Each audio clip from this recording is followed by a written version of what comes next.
पुढची व्याख्या पाहणार आहे आपण चक्रीय चौकोन.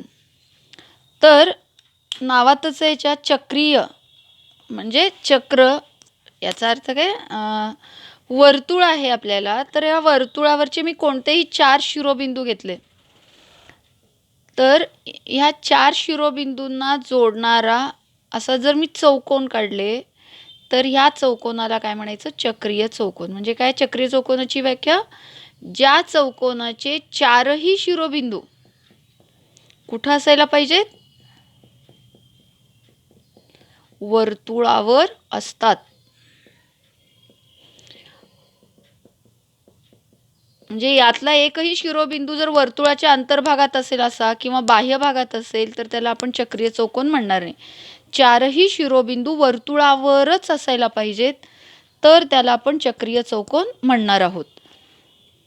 तर ह्या चक्रीय चौकोनावर आधारित किंवा हा प्रमेय सिद्ध करायचा असेल, याचा प्रमेय काय आहे बघा. जर चक्रीय चौकोन असेल तर याचे सम्मुख कोन, समोरासमोरचे कोन हे परस्परांची पूरक कोन असतात. पूरक म्हणजे काय, या दोनही कोनांची बेरीज 180 आणि या दोन कोनांची बेरीज 180, असं 4ही कोनांची बेरीज 360, असं प्रत्येक चौकोनात असतंच असं नाही.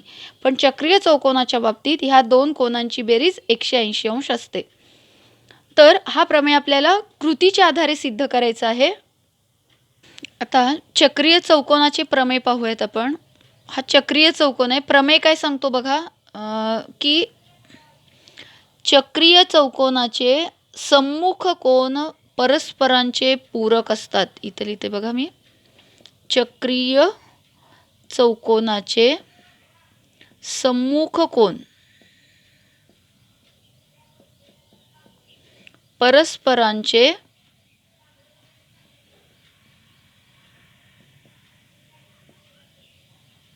पूरक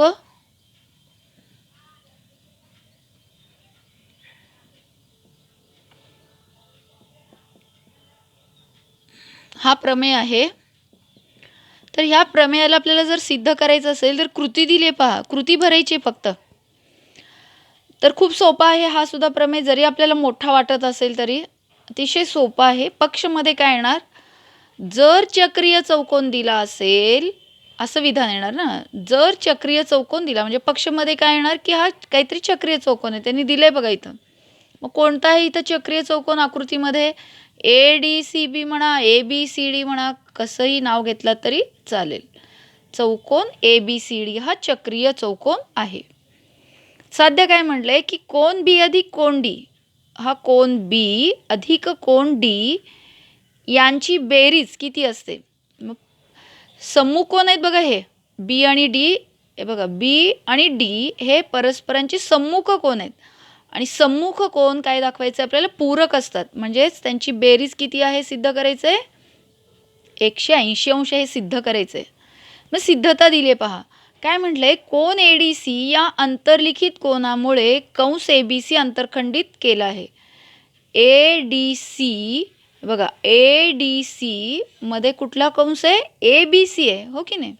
मग आत्ताच आपण प्रमेय शिकले काय, की अंतर्लिखित कोनाचं माप हे त्याने अंतरखंडित केलेल्या कंसाच्या मापाच्या निम्म असतं. म्हणजे ह्या ADCचं माप कोणाच्या निम्म असेल सांगा, ABCच्या निम्म असलं पाहिजे. माप कंस ABC, ठीक आहे.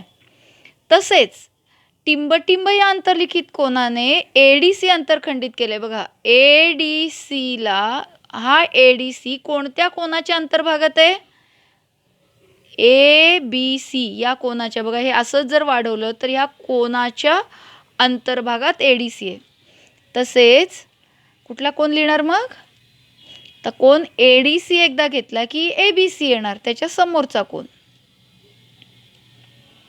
मग ह्या ABCचं माप कुणाच्या निम्म असेल, ADCच्या निम्म असेल. म्हणून कोन ABC बरोबर माप कंस ADC, ADCच्या तो निम्म आहे. या दोन्हीला कारण काय, अंतर्लिखित कोनाचे प्रमेय. आपल्याला काय पाहिजे, या दोघांची बेरीज करायची आपल्याला. म्हणून मी बेरीज करते. ADC म्हणजे हा D कोन आहे आणि ABC म्हणजे B कोन आहे. हां, या दोघांची बेरीज करणार. डाव्या बाजूमध्ये डावी बाजू मिळवली, तर उजव्या बाजूमध्ये पण उजवी बाजू मिळवावी लागेल. बघा, ADCमध्ये कुणाला मिळवायचं? ABCला. का असं मिळवलं इथं कळतं बघा. हा ADC जर मिळवला तर इथे एक चौकट रिकामी दिली आहे, हो ना, ADCला ही रिकामी आणि इथं दिलंय ADC माप कंस 1/2 माप कंस ADC म्हणजे कुठला कोण आहे? ABC. ते डाव्या बाजूला येईल. ठीक आहे. आणि उजव्या बाजूमध्ये उजवी बाजू ADC म्हणजे कुठला कंस आहे? 1/2 माप कंस ABC. कळतंय? मग 1 आणि 2 वरून बेरीज केली. डाव्या बाजूमध्ये डावी बाजू, उजव्या बाजूमध्ये उजवी बाजू मिळवली. आता त्याला सोडवलंय फक्त त्यांनी. ह्या दोन्ही पदातून 1/2 सामायिक काढलंय बघा. कंसात काय राहतं मग? माप इथं दिलंय त्यांनी, ADC दिलंय म्हणजे राहिलं कोण?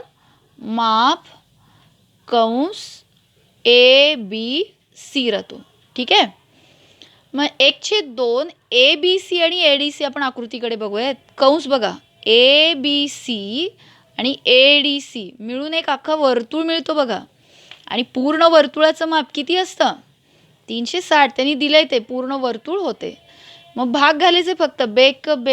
बेक बे बाकी उरली एक बे 8 16 0 म्हणजे किती आलं? 180 अंश. म्हणजेच काय सिद्ध केलं? D आणि B हे चौकोन ABCDचे सम्मुख कोण आहेत आणि सम्मुख कोणांची बेरीज किती आली? 180. म्हणजेच ते पूरक आहेत. आणि याचप्रमाणे A आणि Cचं दाखवू शकतो आपण. A आणि Cला कोण BADचं माप ह्याच्या निम्म असेल आणि कोण BCDचं माप या कंसाच्या, आणि या दोन्ही कंस मिळून परत एक वर्तुळ होतो आणि सिद्ध करता येईल. हे सिद्ध करता येईल. तर हा चक्रीय चौकोनाचा प्रमेय, हा सुद्धा बऱ्याचदा 3 मार्काला वगैरे कृतीमध्ये पडलेले बघा. सोपं आहे आणि याचं उदाहरणं सोडवताना तर खूप उपयोग आहे. त्यामुळे लक्षात ठेवायचे, जर चक्रीय चौकोन दिला तर B आणि D यांची बेरीज किती येणार? 180. किंवा A आणि C यांची सुद्धा बेरीज किती येणार? 180 अंश. लक्षात ठेवायचे हे. आता आपण चक्रीय चौकोनाच्या प्रमेयाचा उपप्रमेय बघूयात. आत्ताच बघितलं आपण चक्रीय चौकोनाचा प्रमेय काय होता? की जर चक्रीय चौकोन काढला आपण तर ह्या चक्रीय चौकोनाचे सम्मुख कोन परस्परांचे पूरक असतात. म्हणजे समजा हा कोन मी दिलाय 70, तर हा किती येणार सांगा? पूरक कोन म्हणजे बेरीज 180 असायला पाहिजे. किती येईल? 110. ठीक आहे. आणि हा जर 60 दिला असेल तर हा किती येणार? 120. तर याला चक्रीय चौकोनाचा प्रमेय म्हणतात, पूरक असणे. तर आपल्याला ह्या प्रमेयाचा उपयोग करून उपप्रमेय सिद्ध करायचं आहे. काय आहे बघा चक्रीय चौकोनाच्या प्रमेयाचा उपप्रमेय? की चक्रीय चौकोनाचा बाह्यकोन इथं दिसतोय आपल्याला. DCE हा बाह्यकोन, बाह्य भागात, त्या चौकोनाच्या बाह्य भागातला कोन आहे. तर त्याच्या संलग्न कोनाच्या सम्मुख कोनाशी, याचा संलग्न कोन हा C जवळचा इथला आतला कोन आहे. तर ह्या कोनाच्या सम्मुख कोनाशी एकरूप असतो. म्हणजे A आणि हा C एकरूप आहे ते आपल्याला सिद्ध करायचं आहे. बघा आपण लिहूयात. पक्षमध्ये काय लिहिणार? की चौकोन ABCD हा कसला चौकोन आहे? चक्रीय चौकोन आहे. 2 ओळी त्याची सिद्धता आहे बघा. आणि याच्यामध्ये बाह्यकोनाचा प्रमेय, ॲक्च्युली याला चक्रीय चौकोनाच्या बाह्यकोनाचे प्रमेय सुद्धा म्हणतात. तर कोण बाह्यकोन आहे ते लिहावं लागेल. कोण DCE हा या चक्रीय चौकोनाचा बाह्यकोन आहे. ठीक आहे. मग साध्य काय करायचं आपल्याला आता? की हा जो बाह्यकोन आहे, या बाह्यकोनाचं माप त्याच्या संलग्न कोनाच्या सम्मुख कोनाशी, ह्या Cच्या समोर कोण आहे? कोन A, याच्याशी तो एकरूप आहे हे आपल्याला सिद्ध करायचं आहे. सिद्धता कशी बघा, खूप सोपी आहे. 3 ओळीत उत्तर येतं. आत्ताच आपण चक्रीय चौकोनाचा प्रमेय काय शिकला? कोन A आणि कोन C यांची बेरीज किती असायला पाहिजे? कोन A अधिक कोन C. आता C जवळ 2 कोन आहेत म्हणून पूर्ण नाव लिहूयात. कोन DCB, सॉरी, कोन A अधिक कोन DCB ही बेरीज किती यायला पाहिजे? 180 अंश, कारण आत्ताच आपण काय बघितलंय, चक्रीय चौकोनाचे, मी चौकोनाला अशी खूण करते, तुम्ही व्यवस्थित लिहायचं आहे, चक्रीय चौकोनाचे प्रमेय. ठीक आहे. तसेच तर कोन DCB आणि कोन DCE कसले कोन आहेत, एकाच रेषेवर तयार झालेल्या कोनांना आपण काय म्हणतो, रेषीय जोडीतील कोन आहेत बघा. कोन, तर DCBच्या खाली आपल्याला DCBच पाहिजे, म्हणून मी इथं असं घेते, DCE अधिक कोन DCB, यांची पण बेरीज किती आहे, 180. कसले कोन आहेत हे, रेषीय जोडीतील कोन, रेजो कोन म्हणतो बघा आपण. ठीक आहे. तर याला विधान 1 म्हणूयात आणि याला विधान 2. बघा तुलना करा दोन्ही विधानांची. उजवी बाजू समान आहे का, समान आहे उजवी बाजू, आणि डाव्या बाजूतलं DCB सुद्धा समान आहे. म्हणजे काय यायला पाहिजे, कोन A एकरूप कोन DCE, कारण काय, विधान 1 व 2 वरून. आणि हेच आपल्याला सिद्ध करायचं आहे बघा, की हा बाह्य कोन हा त्याच्या संलग्न कोनाच्या सम्मुख कोनाशी एकरूप असतो. ठीक आहे, हे सिद्ध झाले.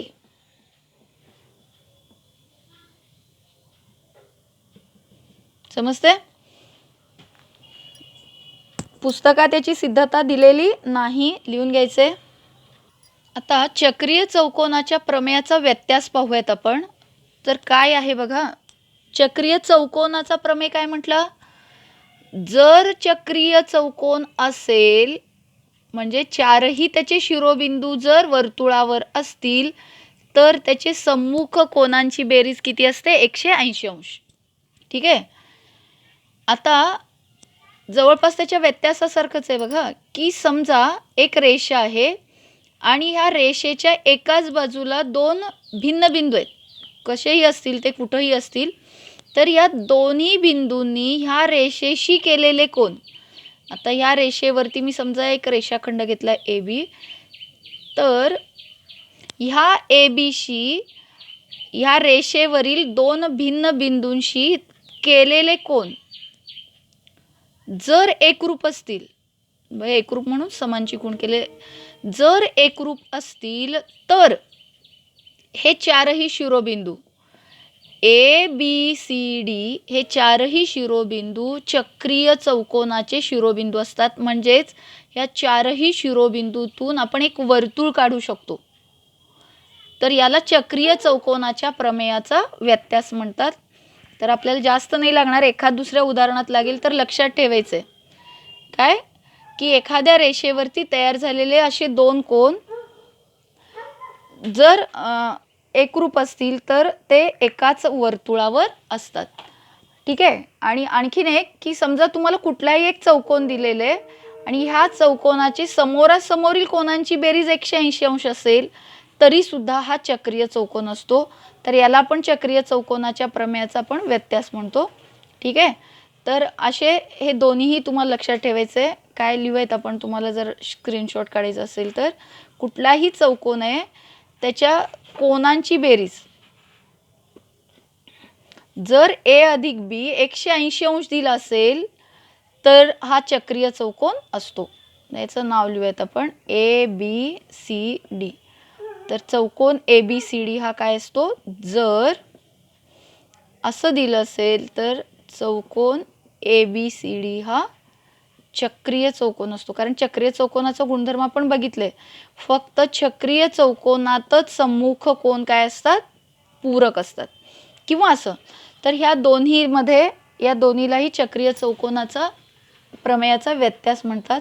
72 व 73 वर आत्तापर्यंत आपण जे काही प्रमेय पाहिले तर त्या प्रमेयांबद्दल काही मुद्दे दिलेले आहेत, हे लक्षात ठेवूया मध्ये. तर पहिला प्रमेय बघा, मी इथं सगळ्याच्या आकृत्या काढलेल्या आहेत, विधानं तुम्ही लिहायची आहेत पुस्तक बघून किंवा फोटो पाठवते मी त्यावरून लिहायचे. ठीक आहे. तर पहिला प्रमेय, आकृती बघितलं की तुम्हाला जेव्हा प्रमेय सांगता येईल तेव्हा तुम्हाला हे प्रमेय व्यवस्थित समजले, म्हणून मी मुद्दाम आकृत्या काढलेले आहेत. तुम्हीही विधान लिहायचं आहे, त्याच्या खाली आकृती, विधान आकृती असं लिहायचं आहे आणि मग लक्षात ठेवा, तुम्हाला हे सहज लक्षात येईल. काय आहे बघा, काय सांगू आपण इथं, हा वाय दाखवले 2y आणि हा कसले अंतर्लिखित कोन. अंतर्लिखित कोनाचे माप हे त्याने अंतरखंडित केलेल्या कंसाच्या मापाच्या निम्मे असते. ठीक आहे, म्हणजे पहिला प्रमेय आपण सांगितला. त्यानंतर अंतर्लिखित कोनाच्या प्रमेयाचे आपण उपप्रमेय बघितले बघा. काय दाखवलं इथं, हे 2 कोन एकरूप आहेत आणि एकाच कंसात, म्हणजे एकाच कंसात अंतर्लिखित झालेले कोन एकरूप असतात. हा दुसरा प्रमेय. त्यानंतर इथं काय सांगता येईल, 90 अंश आहे बघा आणि हा काय आहे, अर्धवर्तुळ. इथं केंद्र दाखवलेलं आहे. अर्धवर्तुळामध्ये अंतर्लिखित झालेला कोन हा काटकोन असतो. तर ह्या प्रमेयाचे 2 उपप्रमेय आपण पाहिले. त्यानंतर चक्रीय चौकोन पाहिलं. काय आहे चक्रीय चौकोन, म्हणजे ज्या चौकोनाचे 4ही शिरोबिंदू वर्तुळावर असतात त्याला आपण चक्रीय चौकोन असे म्हणतो.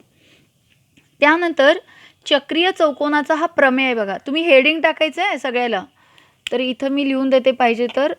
हे काय, विधान तर लिहायचंच आहे. हे काय आहे, अंतर्लिखित कोनाचे प्रमेय. कारण उदाहरणं सोडवताना आपल्याला हेडिंग लिहावं लागतं कंसात. अंतर्लिखित कोनाचे प्रमेय, याला काय म्हणणार, अंतर्लिखित,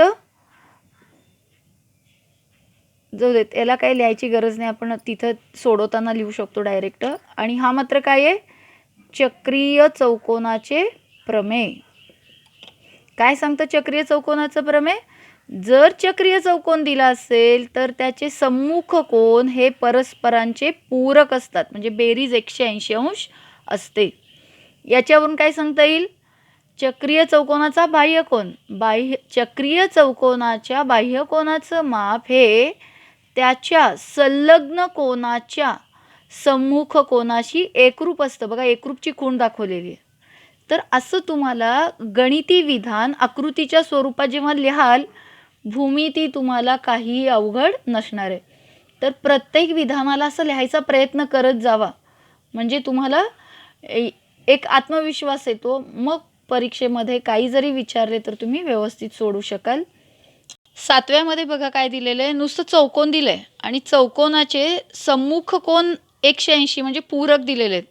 जर कुठल्याही चौकोनाचे सम्मुख कोन जर पूरक असतील तर तो चक्रीय चौकोन असतो. याला आपण चक्रीय चौकोनाच्या प्रमेयाचा व्यत्यास असं म्हणतो, हो ना. म्हणजे चक्रीय चौकोन असेल तर कोन पूरक असतात आणि कुठल्याही चौकोनाचे कोन जर सम्मुख कोन जर पूरक असतील तर तो चक्रीय चौकोन असतो.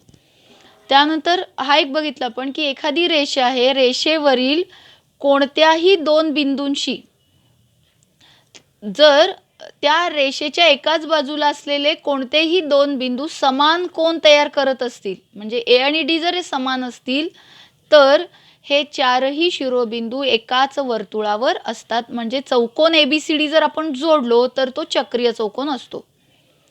त्यानंतर हे 2 जरासं नवीन आहेत, याची काही सिद्धता आपल्याला नाही आहे. लक्ष द्यायचं आहे. उदाहरण सोडवताना लागणार आहे आपल्याला की हाच वर्तुळ आहे, वर्तुळामध्ये 2 जीवा दिलेले आहेत, परस्परांना अंतर्भागात ई या बिंदूत छेदतात. तर कोन AEC जर आपल्याला काढायचं असेल तर AEC हा याच्या समोर कुठला कोन आहे बघा, अंतरखंडित AC, आणि त्याचा जो विरुद्ध कोन आहे त्याच्या अंतर्भागातला हा कंस DB या दोन्ही कंसांच्या बेरजेच्या निम्मा असतो. कळतंय.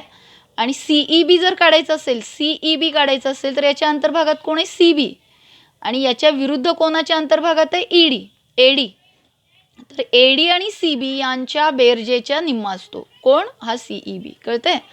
आणि 10वा गुणधर्म काय आहे, असं जर दिले असतील 2 जीवा आहेत, परस्परांना वर्तुळाच्या बाह्य भागात छेदतात, वर्तुळाला 2-2 बिंदूत छेदतात, तर हा जो कोन BED आहे, BED या बिंदूशी झालेला जो कोन आहे तो जर काढायचा असेल तर त्याने या 2 कंसांना अंतरखंडित केले. पहा, आपण या आकृत्या बघितल्या होत्या. तर हा मोठा कंस BD वजा AC जर आपण केलो आणि त्याच्या निम्म केलं की आपल्याला हा कोन BED मिळतो. लक्षात येते.